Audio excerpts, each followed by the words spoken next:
Hey guys, I'm Emily, I'm a lawyer, and today I'm going to be going through things that I do and don't regret splurging on throughout law school.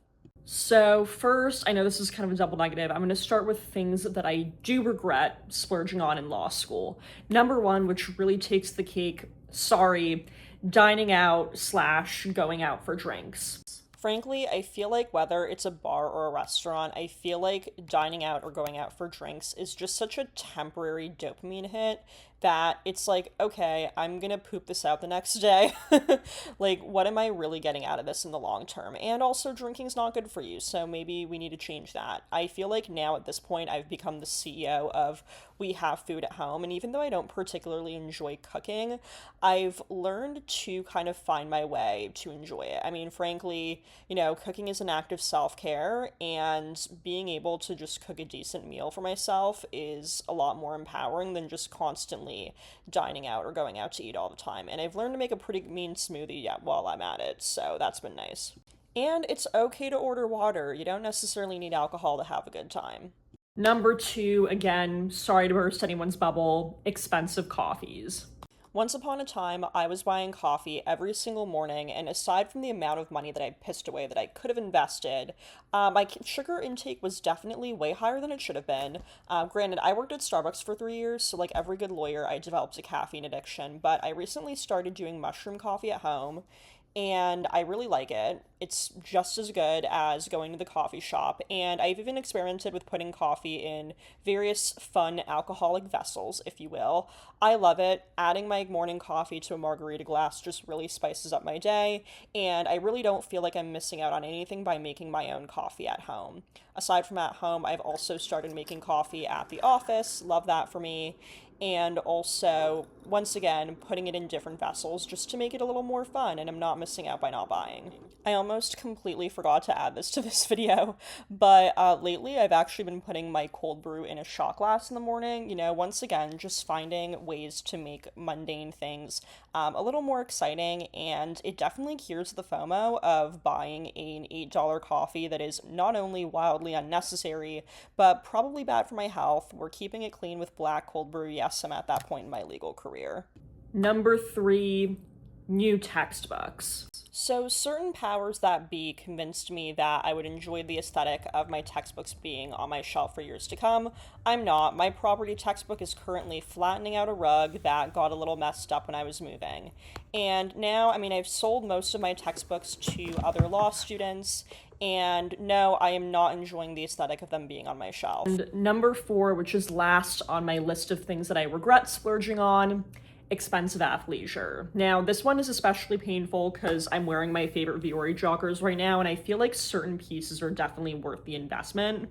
But in most cases, you're really paying for a marketing campaign. Do I feel better about myself? Yes, but I definitely could have waited until I was making more money, and I didn't need to splurge on expensive athleisure in law school. All right, now we're gonna shift to things that I don't regret splurging on in law school, and number one on this list is experiences. Now, I'm very much of the mentality that if an opportunity presents itself, I will not accept not being able to do it, whether it's financially or logistically. I will figure out a way to make it happen. And I feel like that's just led me to some incredible experiences. Food and dining is a very temporary dopamine hit, whereas I feel like I never have buyer's remorse when it comes to experiences. This was Chris Lake at Miami Music Week, and here I went to Club Space multiple times. I personally just love house music. It makes me happy, and every dollar I spend on it is well worth it.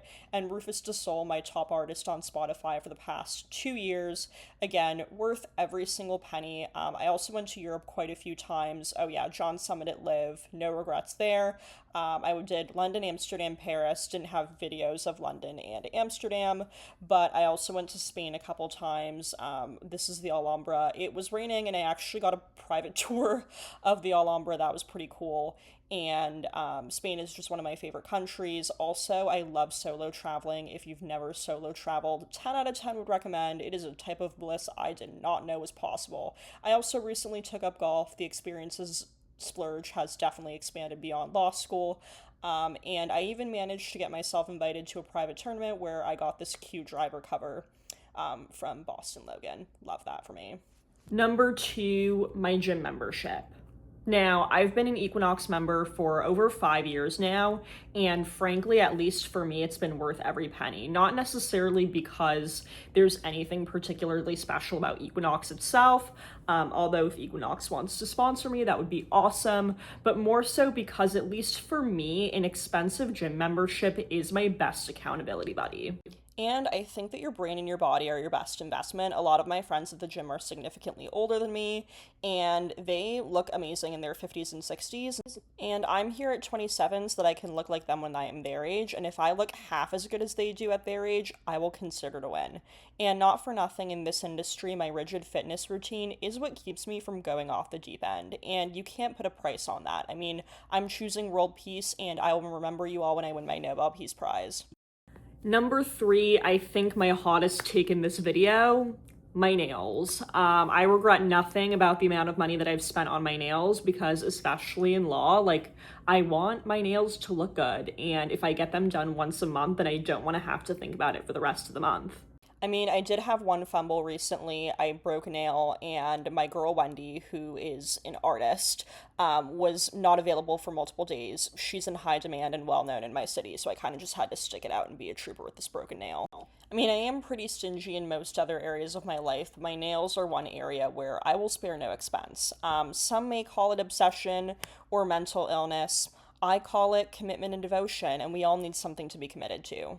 I mean, do you really want your least favorite attorney to see you with crusty nails? I know I don't, that's for sure. And last but definitely not least is good work clothes. I think, unlike the athleisure, the clothes that I wear in professional settings definitely have a direct correlation with the mindset in which I show up, feeling more confident and being more willing to, I think, put myself out there professionally. And especially on a day like this one where the weather was bad and I walked into work with basically soaked pants. I mean, they dried up pretty nicely.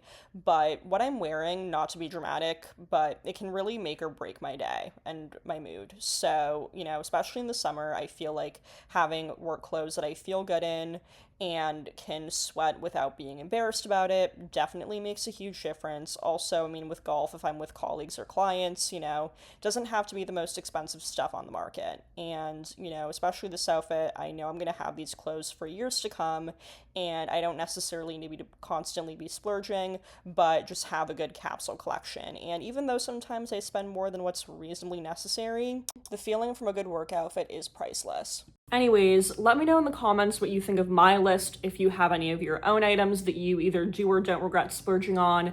Don't forget to follow me on Instagram and TikTok for up-to-date dark humor, and I'll see you guys next week. Thanks for watching.